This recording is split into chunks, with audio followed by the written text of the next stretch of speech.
आप फिर किसी के माध्यम से सुन सुना कर यहाँ पर आए हो, तो अब आपकी अर्जी इस दास के माध्यम से भगवान के लगेगी और दास आपको बहुत ज्ञान देगा पहले नाम देने से पहले, क्योंकि प्रथम मंत्र आपको जो दिया जाता है इसको हम वैसे तो सारा ज्ञान समझा कर ही देते हैं, मर्यादा भी बताते हैं। प्रथम मंत्र प्राप्त प्राणी यदि कोई गलती भी कर देता है उसका अक्षमा योग्य है, क्योंकि हम समझते हैं कि ये अभी ज्ञान से परिपक्व नहीं है, बालक है। फिर भी उसको समझाते हैं, बार बार उसको री उपदेश करते हैं कि कनेक्शन काट देना स्वभाव एक समझदारी नहीं है। जैसे बिजली की आपने कनेक्शन ले लिया बिजली का, तो बिजली का कनेक्शन लेने के बाद यदि आपके इंस्ट्रूमेंट सही होंगे तो वो पंखे की सब कुछ चलने शुरू हो जाएंगे। तो बिजली का कनेक्शन यहां से आपको दिया जाता सुप्रीम पावर का, और यहां से कनेक्शन लेते ही आपके घर पे बिजली आपसे पहले पहुंच जाती है, यानी परमात्मा। और यदि आप मर्यादा भंग कर देते हो तो आपका कनेक्शन कट जाता है, और कनेक्शन कटने के बाद फिर आपको लाभ बंद हो जाते हैं पावर के, ना पंखा चले ना कूलर चले, और फिर आपको पुनः कहा जाता है कि आपने नाम खंडित किया है, आपका कनेक्शन कटा है, पुनः से फिर से इसको सुचारू कराओ। तो आपका नाम उपदेश फिर शुद्ध किया जाता है, उसके बाद फिर आपको सर्वलाभ प्राप्त होने प्रारंभ हो जाते हैं। तो इसलिए जो सेकंड मंत्र सतनाम देते हैं आपको अच्छी तरह इस रंग में रंग के और ज्ञान से परिपक्व करके फिर देते हैं।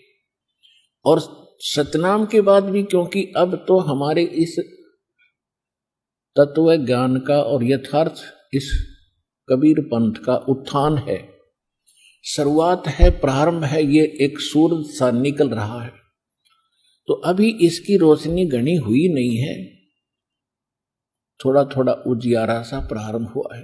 तो इसमें क्या समस्या हमारे सामने आ रही है कि अन्य जो समाज है वो इस तत्व ज्ञान से और भगवान से कति अपरिचित है। आप जी दीक्षा लेकर जाते हैं तो आपकी क्रियाएं उस जगत की क्रियाओं से विपरीत है। जगत और भगत का सदा से इन्हीं बातों में विरोध रहा है, और जिस कारण से कुछ सामाजिक प्रेशर घर के घर में कोई ऐसी समस्या पैदा कर देते हैं तो आपका नाम खंडित हो जाता है। लेकिन परमात्मा ने कहा है सत ना छोड़े सूरमा और सत छोड़े पत जा, और सत के बांधे लक्ष्मी फेर में ले गया। इस दास ने जब ये मार्ग प्रारंभ किया, ये ज्ञान चर्चा प्रारंभ की, कहीं की सुनाना शुरू किया, जो एक बार सुन लेता था दोबारा मेरे पास भी नहीं आता था, और ये सोचता था ये तो मेंटल हो लिया, ऊट पटांग बात करता है, कबीर दानक को भगवान बताता है। लेकिन दास परिचित हो चुका था, परमात्मा को गहराई से जान चुका था। दास फिर वापस नहीं हट सकता। कहते हैं संत, संग और सूरमा यानी सैनिक, इनका स्वभाव आगे ही बढ़ने का होता, पीछे नहीं हटा करते। और इसका परमात्मा ने कहा कि सत ना छोड़े सूरमा सत छोड़े पत जा। परमात्मा के सत्य को इसको छोड़ना नहीं चाहिए, इसके छोड़ देने से भगवान रुष्ट हो जाएगा, और भगवान रुष्ट हो जाएगा तो जगत ने कुछ देना ही नहीं। जगत बेशक रुष्ट हो जा पर मालिक ना रुष्ट होना चाहिए, और मालिक रुष्ट हो गया तो अपने आप जगत आपके साथ होगा। आज आप देख रहे हैं प्रारंभ में दास का कितना विरोध था,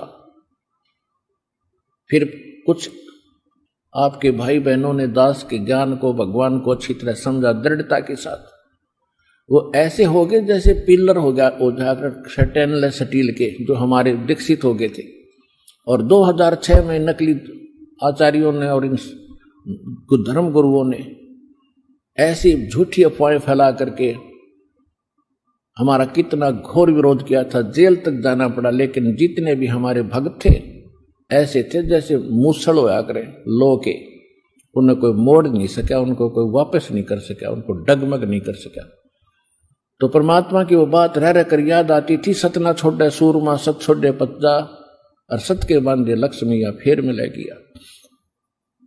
आज देख रहे हो आप, पूरा विश्व हमारे साथ होगा, और उस दिन हम ही डगमग हो जाते तो फिर क्या था, भगवान का मार्ग जो का तू रह जाता।